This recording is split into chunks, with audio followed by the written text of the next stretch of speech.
I couldn't help but notice that for many people, it's really just a revolving door. And I'm talking about, our chronic um, health challenges and diseases and disorders, and the way that it was just a constant, like I said, revolving door.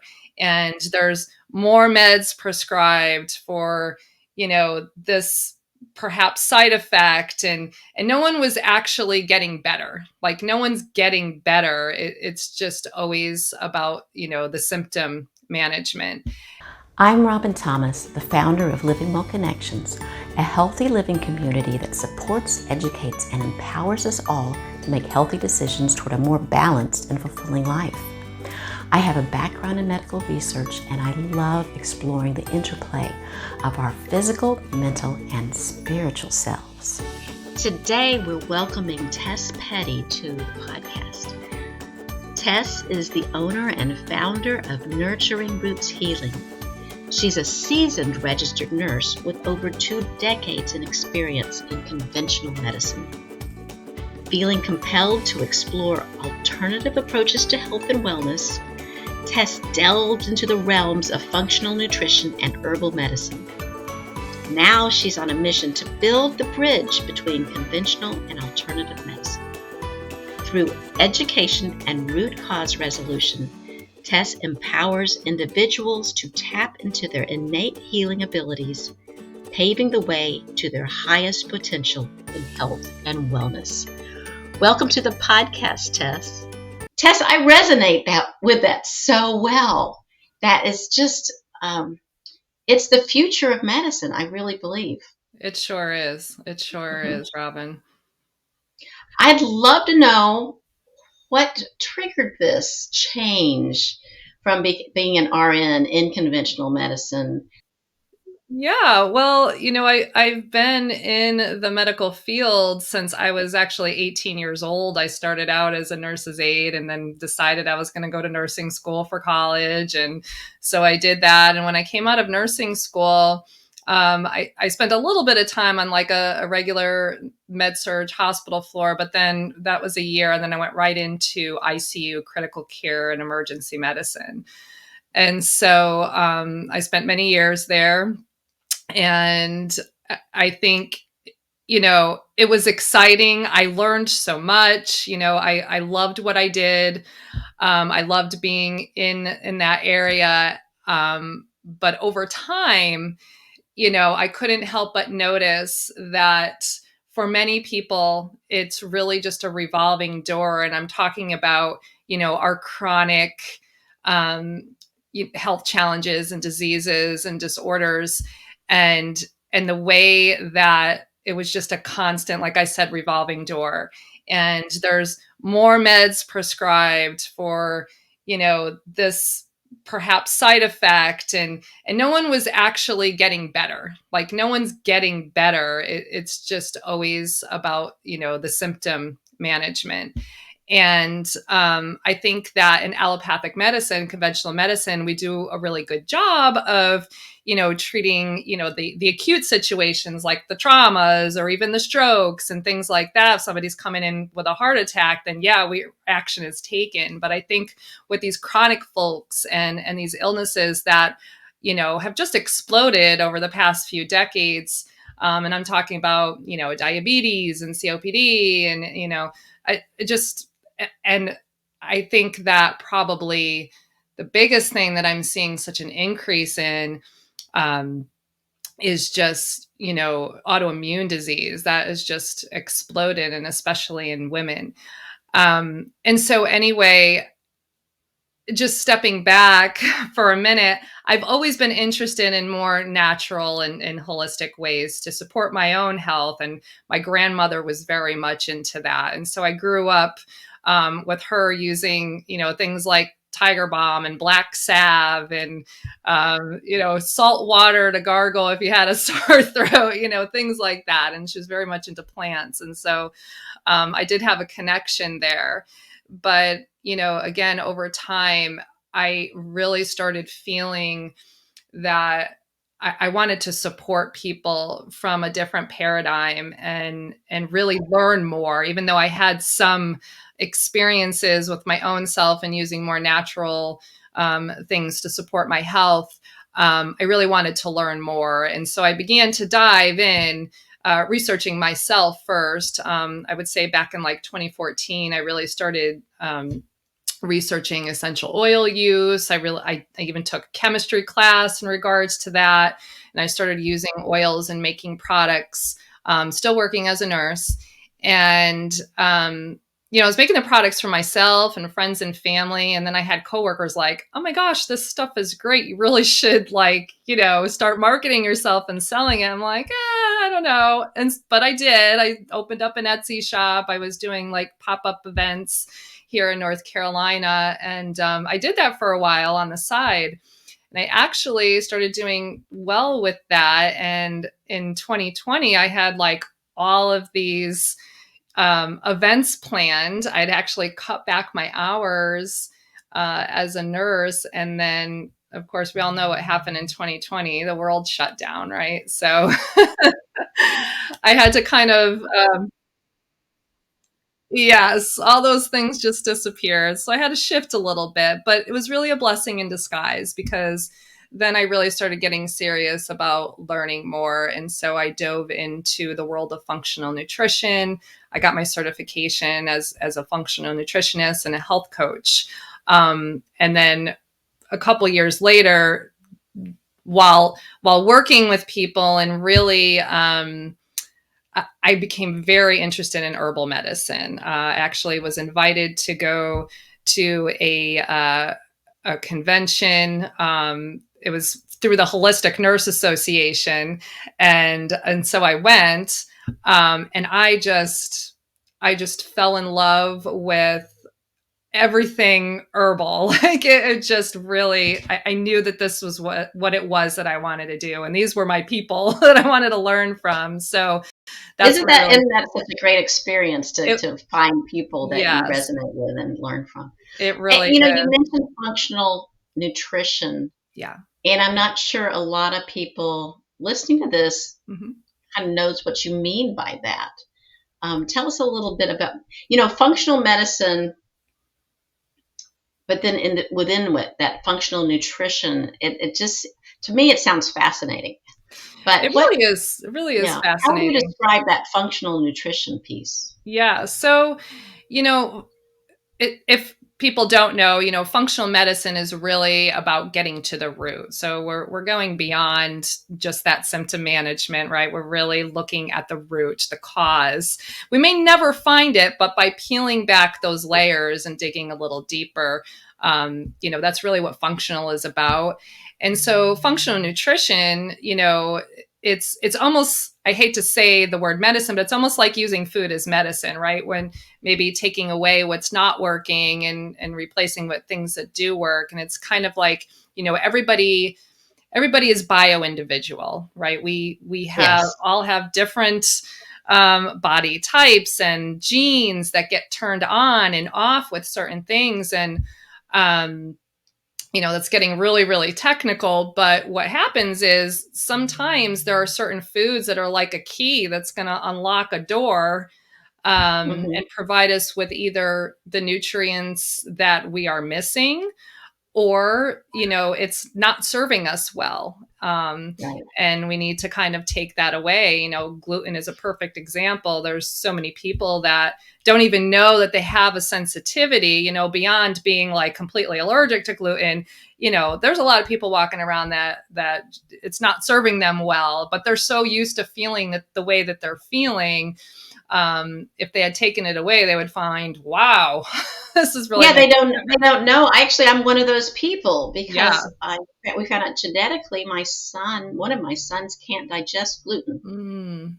He's missing SNP, those enzymes, and I'm obviously genetically related to him. And I've realized with going with him, supporting him by our house is gluten free.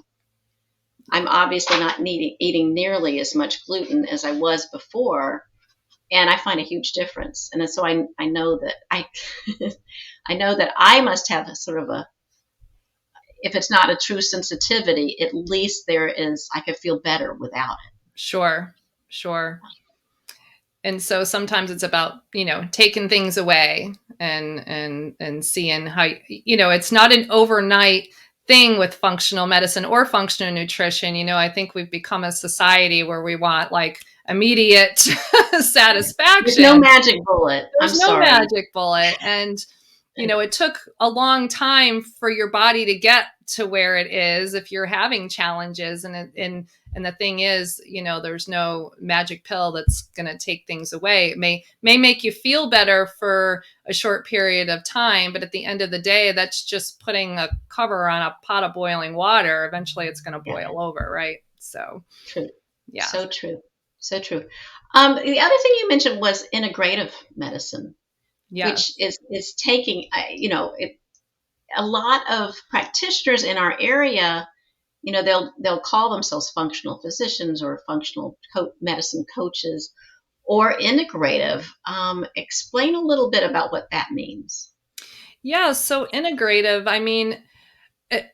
coming from allopathic medicine, there's a place for it. And, we shouldn't always just say, oh, I'm not going to, take medications or, have that sort, I want to do everything natural, and which is great, but I think like you said in the beginning, my mission is to really build that bridge, and both have, important place within our health and wellness many times. And so I think the acceptance is growing as far as, bringing in more alternative and holistic things into allopathic medicine. There's a lot of physicians out there that are now, recommending, let's say, acupuncture or, chiropractor or whatever the case may be, massage therapy. There's so many modalities. And I think, as far as integration of all of these modalities, it's really about the person. Again, the thing about allopathic medicine is we're not always looking at it as an individual, and everything's a protocol. No, that's the way the studies go. Yeah, it's the what does best for the majority of people. That's right. But if you may not be in the majority, you may be in the minority. We may not be in the majority, and it actually that kind of triggers a point, even with drawing labs and getting blood taken and having lab draws. A lot of people don't know that those ranges are based, lab to lab and state to state or area to area. And it's taking an average of the people in that area and coming up with an average range. That doesn't mean that these people are all super healthy, so right. You may have a normal blood value. Let's just take thyroid, for example, because this is a really good example. It happens a lot. You may have a normal range of your TSH. However, it may be a high normal. So you may, still have a thyroid thing happening, and it gets ignored because it's not flagged as abnormal. So that's just another piece of the functional, and something that I do even in functional nutrition is to look at lab values and kind of connect the dots, even if they are within normal limits. But I think, you can compare the different tests and see that something's going on. And you're right about that. I used to work in the hospital, and all the lab tests coming through there. Well, these are all people who have come to the hospital for some reason. Yeah. So the normal there is not. It's certainly skewed. Health. It's skewed. It's not optimal health. It's not. One of the things, I came also from a medical background, in that, not that I'm a nurse or a physician, I want to make sure people know that, but I was in medical research. I worked with doctors, I worked with nurses, and in the hospital environment as I was working in it. So very much ingrained in allopathic medicine. But what I love is I've moved more toward a more holistic approach for my own family, and I also I like to help guide people to a little bit more of a holistic approach, even if it's just basic habits that are healthier. I heard this image. talk about an image I had, which I love. It's if you know when birds are flying, especially when like the geese and the ducks are flying in formation, and when they're doing that because it helps their ease in going long distances. So when the one in front is taking the brunt of hitting the air and then lifting up, so the ones in the behind get to rest a little bit as they're flying. That's what I see integrative medicine. You're not throwing out one or the other. You're using that combination to do the very best for each individual, what works best for them. Yes, the whole synergistic. Yeah, I love it. I love it. I love and that. And on a personal note, that's what helped best for my son. He has a number of health issues, and some of them allopathic's the way to go, and some of them that was definitely not the way to go. Right. So we combine what works. Well, Yes. This is fabulous. This is fabulous. Thank you so much for helping us talk about that. In a few minutes, I want to talk a little bit more about individually of how you are helping your clients and what they can expect when they reach out to talk with you. Hello, fantastic friends. This is Robin Thomas, and I'm interrupting this episode to share a wonderful guide I've written to help myself and others get started with any health transformation, called 5 Ways to Get Started with Healthy Habits Without Getting Overwhelmed. This free guide leads you through 5 small steps that will allow you to ease into healthy habits until they become a natural part of your life.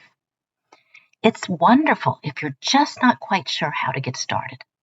As you feel better, you'll become comfortable with your healthy habits and begin an upward spiral momentum of wellness. As a bonus, you'll be invited to join my healthy living community on Facebook, Living Well Connections, where you will find more information and heart-centered support for living your best life. To get this helpful guide, go to robinthomas.biz/community-support, and I'll put in the show notes too. Drop in your email and it'll arrive straight in your inbox. Now, let's get back to the podcast.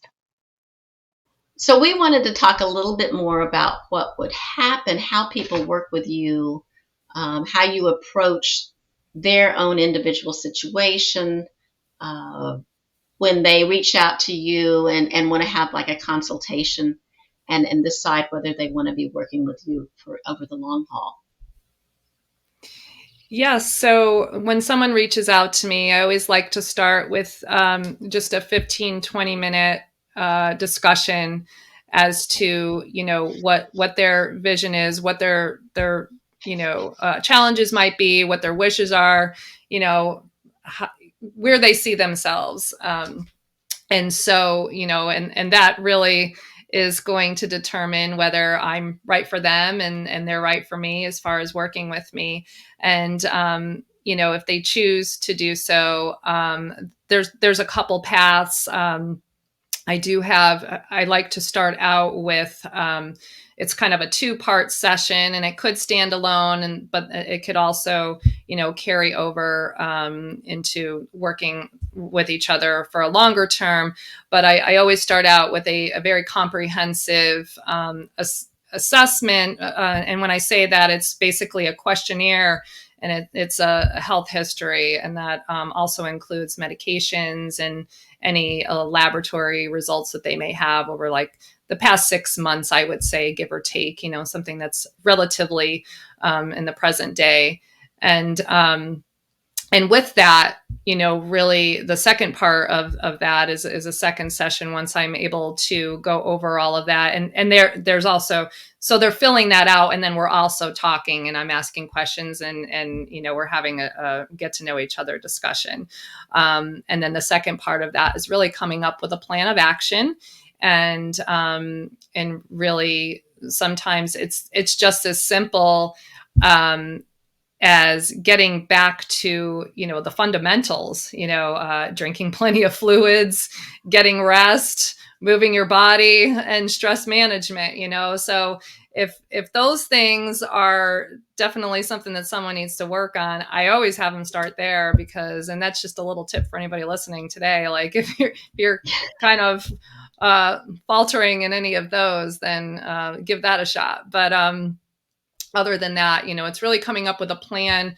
And I integrate, the functional nutrition as well as herbal medicine in with that, and coaching, of course. So that's usually how we get started. And then at that point, if they want to take that plan and run, then that's fine. But there's other options to continue working together as well.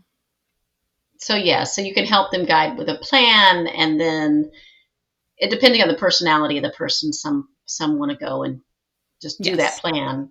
Yes. But some need a little bit more accountability or assurance, or maybe especially guiding through herbal medicine. I do like to follow up with people. If I'm going to approach an herbal, some herbal guidance for someone, I feel like at least once a month check in and I have a couple tiers to do that if it's a once a month thing, just for herbal, if it's not the whole, the whole thing. So there's a couple different paths to take. Okay.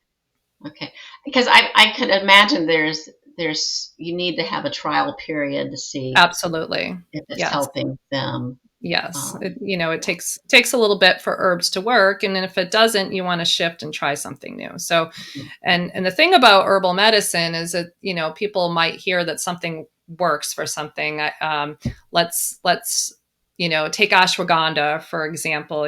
That's kind of an up and coming herb for, anxiety and that kind of thing, even sleep. And sometimes it standing alone will work, but lots of times with herbs and more often than not, herbs work synergistically with another herb. So it's usually a formula that I like to create. And so for someone just to decide that they want to try an herb, sometimes it doesn't work because you may need something else to help it work, or it's just not right for you. So I think it's really important that if someone wants to dabble into herbal medicine in order to help their health challenges, it's really important to talk to somebody that has a background in herbal support. Definitely. So I like that with essential oils too. I like the personal. Yes, absolutely. Same thing. And there's a lot of herbs and essential oils out there that may interact with medication. So that's an even, more of a reason to really talk to somebody that knows what's going on. Well, and both of them, it can be the individual, like you said, even like when we talked about gluten. Yes. It could be an individual that's just not going to work for them. Right. Based on their own body and chemical makeup in their body, things like that. So yes. It's good. It's good to be, feel safe and secure that you're working with someone who's been through the education to really know what you're talking about. Absolutely. Yeah, that's excellent. That's excellent. And well, would you have any? You're coming to the end of our time together. Okay. What is the best way for people to reach out to you if they want to have that 15-minute consult? Yeah, so on my website, nurturingrootshealing.com, on I think any page on the website, there is a button, book your call, and that's the free 15 to 20 minute discovery call that I mentioned. So that's one way to do that. You can also follow me. I think Instagram is probably the only social that I'm really on consistently. So that's Nurturing Roots with Tess. So I do answer people who reach out on Instagram as well. And then there's always good old email too. And that's at tess@nurturingrootshealing.com. Well, I'll make sure all these are in the show notes. So we'll have them easy for people to reach out to you. And I've enjoyed this so much, and I do feel like it's what you're doing is of great need today. I really think the to open up the world and have someone knowledgeable that can help guide you, either guide you from the allopathic approach, direct, only allopathic approach, to opening up to more holistic approaches, or just someone who wants to, work between the two. You said like that bridge. I love that when you said the bridge between the two. I think that's absolutely the right way to go. And I do appreciate you coming on the podcast today. Thank you so much. Thank you so much for having me, Robin. It's been great. Thank you so much for joining me at my Over 40 and Fabulous podcast. Please let me know if you have any questions about this episode. I will publish new episodes at noon Eastern on Saturdays, so you can listen and watch at your convenience. If this podcast has been helpful for you, please share it on your favorite social media platform or share directly with your fantastic friends. Bye for now, and I'll see you in the next episode.